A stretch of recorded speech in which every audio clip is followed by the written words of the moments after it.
Bikin sop buntut yuk. Pertama-tama kita haluskan dulu rempah keringnya ya. Di sini aku menggunakan 1 sendok teh merica utuh, 2 butir kemiri, dan setengah buah biji pala. Di sini aku pakai biji pala yang memang ukurannya kecil-kecil. Kalau misalnya teman-teman punyanya biji pala yang ukurannya agak besar, berarti mungkin bisa dipakai 1/4 atau 1/3-nya aja.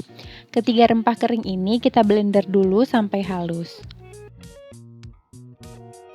Setelah ketiga bahan ini halus, selanjutnya kita akan masukkan 4 siung bawang putih. Kita blender lagi bawang putihnya sampai bawang putihnya juga halus ya. Kalau bawang putihnya sudah halus, selanjutnya kita masukkan setengah cm jahe. Kita blender lagi jahenya sampai jahenya juga halus. Kenapa aku blendernya nggak sekalian semua bumbu jadi satu? Karena berdasarkan pengalaman aku kalau kayak gini tekstur bumbunya itu lebih dapet, jadi nggak terlalu halus dan kita nggak perlu menggunakan minyak atau air. Kalau jahenya sudah halus, selanjutnya kita akan masukkan 7 butir bawang merah. Jumlah bawang merah teman-teman bisa tambah sesuai dengan selera sih, tapi kalau menurut aku 7 butir ini udah cukup. Kita blender lagi sampai bawang merahnya halus. Ngeblender bumbu satu-satu gini emang effort banget sih, tapi nanti teman-teman bisa lihat deh hasil bumbunya itu akan beda sama kalau misalnya teman-teman blender semua bumbu dijadiin satu apalagi ditambahin minyak atau air. Nih, hasilnya kayak gini nih, masih ada serat-serat bumbunya gitu. Jadinya menurut aku ini rasanya lebih sedap daripada kita blender bumbu terlalu halus. Kita tumis bumbunya sambil diaduk-aduk sampai kira-kira setengah matang. Di kompor yang satunya aku lagi rebus buntut sapinya. Di sini aku pakai sekitar 500 gram. Ketika bumbunya setengah matang, kita masukkan daun salam lalu kita aduk-aduk sampai bumbunya matang. Kalau bumbunya sudah matang, kita tuang tumisan bumbu ini ke dalam buntut sapi yang sudah kita rebus sebelumnya. Sebagai informasi buat teman-teman, saat merebus buntut sapi, aku menambahkan garam, kaldu jamur, dan daun salam.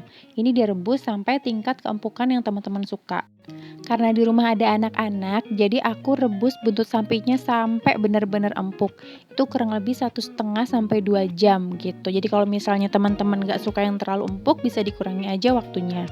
Kita aduk dulu sop buntutnya supaya bumbunya merata. Lalu kita rebus sampai kurang lebih sekitar 15 menit. Sambil menunggu dagingnya direbus, kita siapkan sayuran. Di sini aku cuma pakai wortel sama buncis aja karena di rumah pas adanya cuma itu aja. Kita potong-potong sesuai dengan selera. Teman-teman bisa tambahin sayurannya sesuai dengan selera, bisa pakai brokoli, kol, atau yang lainnya.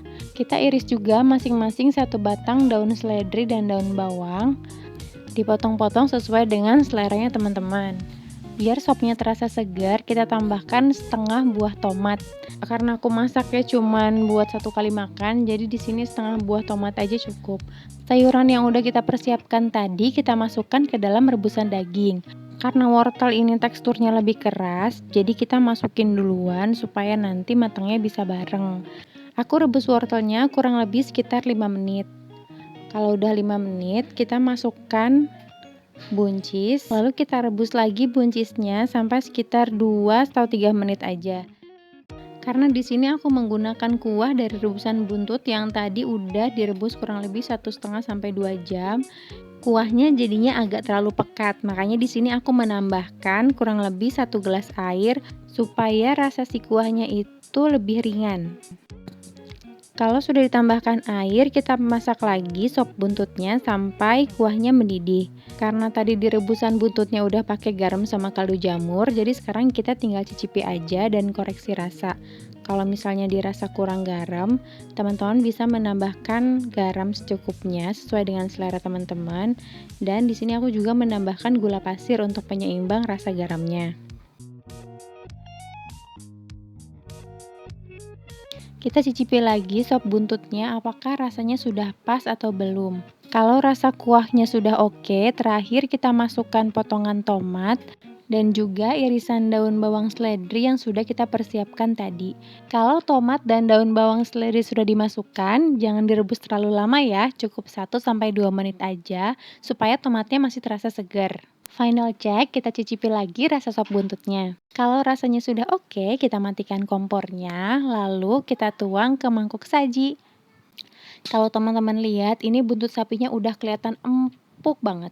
Dan kalau misalnya teman-teman gak suka daging bagian buntut, dagingnya teman-teman bisa ganti dengan bagian mana aja yang teman-teman suka.